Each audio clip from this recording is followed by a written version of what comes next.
He stood in the kitchen, honey dripping from his lips, eyes dark with something I couldn't explain. I told my stepson it was wrong, but he didn't stop. What started as a sweet obsession turned into something deeper, something darker. Was it grief? Desire? Or something not entirely human? I tried to pull him back, but the more I fought, the more she pulled him in. Who was she? And why was he feeding her? This isn't just a story about temptation, it's about a bond that crossed the line, and a secret that refuses to stay buried. Stay with me. I never thought I'd find myself in a situation like this. It started off like any other quiet evening.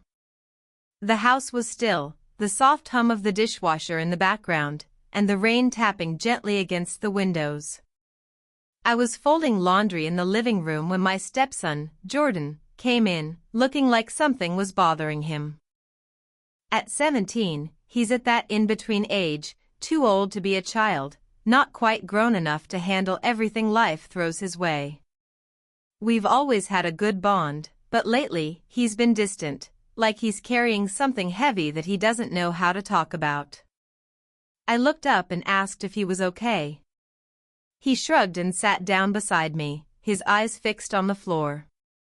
It's nothing, he mumbled, but I could tell there was more. I gave him space, knowing sometimes it takes a little silence for the truth to surface. Then, out of nowhere, he blurted something so strange I didn't quite know how to respond at first. It wasn't the words themselves, but the way he said them, like he was testing me, pushing a boundary, or maybe just trying to figure out where I stood. I know this sounds weird, he began, his voice low, but I can't stop. I don't know why. I asked him what he meant, and that's when he told me about the strange habit he'd developed. It wasn't harmful in the way most people would think, but it was unusual. He'd been sneaking into the kitchen late at night, opening the fridge, and drinking straight from the honey bottle. Not just a sip or two. He said he couldn't stop. It's like I'm addicted to it, he said, half laughing, half embarrassed. I didn't know whether to laugh or scold him. I told him it wasn't right, not just because of hygiene, but because this kind of secretive behavior wasn't healthy. Still, he just looked at me with that same quiet stubbornness. And later that night, long after I thought he was asleep, I heard the creak of the floorboards again. I got up and tiptoed toward the kitchen, not making a sound. When I turned the corner and saw what he was doing, I froze. What I saw next wasn't what I expected at all.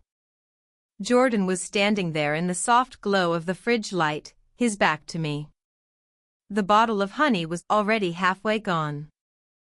He didn't hear me come in, or maybe he did and just didn't care anymore.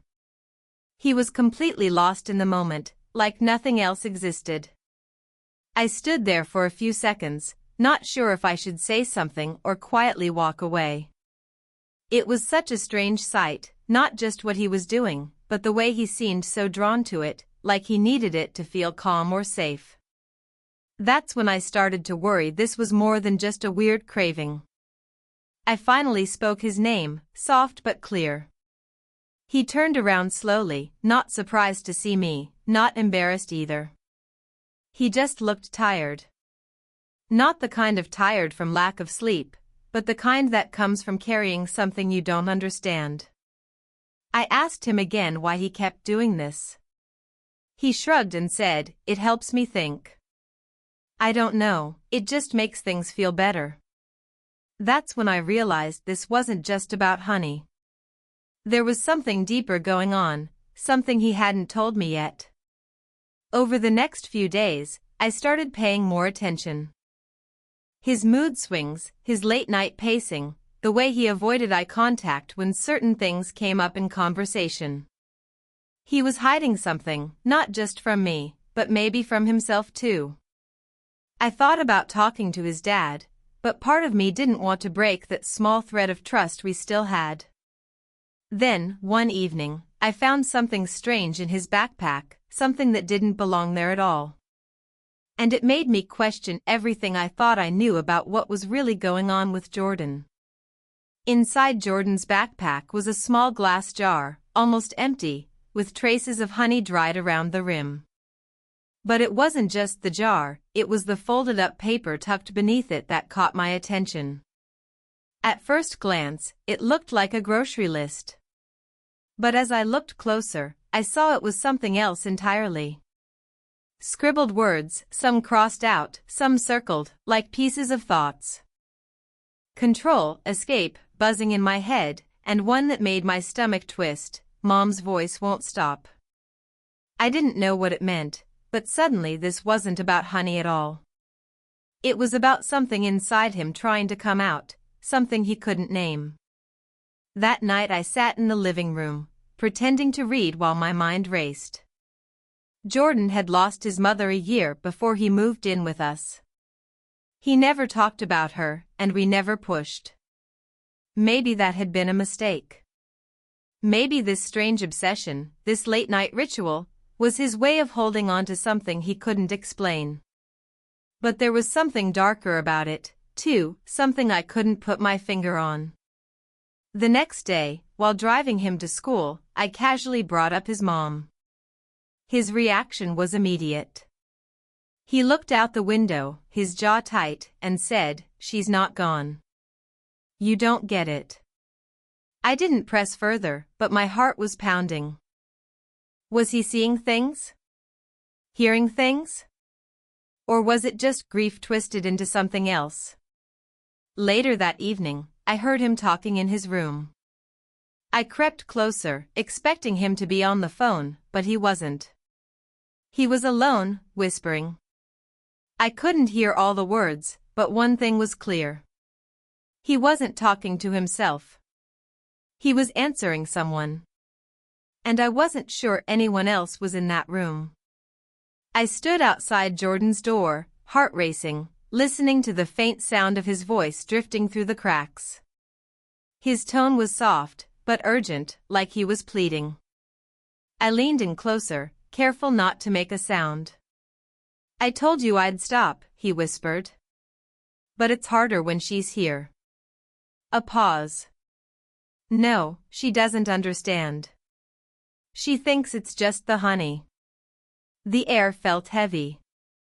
I couldn't move. My hand was resting on the doorframe, frozen. Something was seriously wrong, but I didn't know if it was all in his head or something else entirely. The honey, the notes, the late-night whispering, it was all connected, but the pieces didn't fit together yet. I had this sick feeling in my stomach like I was missing something important, something right in front of me. The next morning, I noticed the jar from his backpack was gone. In its place, on the kitchen counter, sat a brand new one, unopened. But the seal had been broken. He was still doing it, still feeding whatever this was. I asked him again, gently, what was going on. He didn't even look at me this time. Just said, "It's not for me." That night, I stayed up. I didn't tell anyone. I didn't sleep. I waited in the dark, watching the hallway from the edge of the stairs. Around 2 a.m., I heard the floorboards creak. Then the fridge door opened. I moved slowly toward the kitchen, the shadows stretching long across the walls. And then I saw it, not just Jordan, but something else. His eyes were wide, locked on the jar in his hands. And for a second, I could have sworn I saw something move behind him. Just a flicker. A shape. A presence. Something that shouldn't have been there. I blinked hard, thinking maybe it was just a trick of the light. But no, something was there. A shift in the air, a coldness that didn't match the room. Jordan was frozen in place, the jar of honey still in his hands, but his focus wasn't on me. He was staring just past the kitchen doorway, eyes locked on something I couldn't see. I whispered his name, but he didn't flinch. His lips moved again, but there was no sound. It was like he was answering someone who wasn't in the room, or wasn't supposed to be. Then, without warning, he dropped the jar. It shattered on the tile floor, the thick golden liquid spilling everywhere. That finally snapped him out of it. He gasped and backed away like he was waking up from a nightmare. I rushed to him, grabbing his shoulders, asking what was going on. His hands were shaking. His voice cracked when he said, "It's not just in my head. I see her. She tells me things." I thought he meant his mom. But when I asked, his answer made my blood run cold. "No. It's not her. It's something else. And she wants me to keep feeding her." Before I could say anything, the lights flickered. The kitchen went dark for a split second, then came back on. A low hum, like bees, buzzed faintly in the walls. Jordan's eyes widened, and he whispered, "She's getting stronger." I stood there, trying to piece it all together, the obsession, the whispers, the honey, the shadows. This wasn't just grief. It wasn't just stress. Something had followed him, or maybe attached itself to him. And the worst part? He'd invited it. Or worse, maybe it had never left him in the first place. I couldn't let this go on. Whatever had taken hold of Jordan wasn't just in his mind anymore. It felt real. It had weight. That night, I stayed by his room. He finally slept after hours of pacing, mumbling to himself, eyes darting toward the corners like something was always watching. I kept the hallway light on and the jar, what was left of it, locked away in the cupboard. But just past 3 a.m., I heard it again, the soft hum, like bees trapped behind the walls. Then, a slow creak of his bedroom door opening. I got up and rushed in. Jordan was standing by the window, the air around him icy cold. His eyes were open, but he wasn't there, like he was in some kind of trance. The shadows in the room seemed wrong. They stretched too far, bent in strange directions. I stepped forward and grabbed his arm. "Jordan, look at me." He didn't blink. Then he whispered, "She's hungry." And then everything went quiet. No buzzing. No cold. Just stillness. He collapsed into my arms like the weight had finally let go. We stayed like that for minutes until he stirred, blinking as if waking up from a long, dark sleep. I asked him what happened. His voice was barely there. "She's gone." I told her no. It felt like the house exhaled. The shadows returned to normal. The air warmed. I thought it was over. For the first time in weeks, I let myself believe he'd broken free. We cleaned up what was left of the honey, and for days, everything was still. Peaceful. He laughed again. Slept through the night. But a week later, while putting away laundry, I opened his drawer, and there it was. Not honey this time, but a jar of something dark. Thicker. The label scratched off. I picked it up, and on the bottom, in small messy writing, were the words, "For her." Jordan hadn't invited her back. She never left. I stood there in silence, holding the new jar in my hands. It was heavier than it should have been. The dark substance inside moved slowly, like it had a mind of its own. I didn't want to believe it, didn't want to think Jordan was still caught in this thing. But the writing on the bottom said everything. For her. He hadn't fully let go, or maybe she hadn't let go of him. I confronted him that evening. He was calm, almost too calm. I showed him the jar and asked what it meant. He stared at it for a long time, then finally said, "I thought if I kept it hidden, maybe she'd stay quiet. I don't use it. I haven't. I don't know.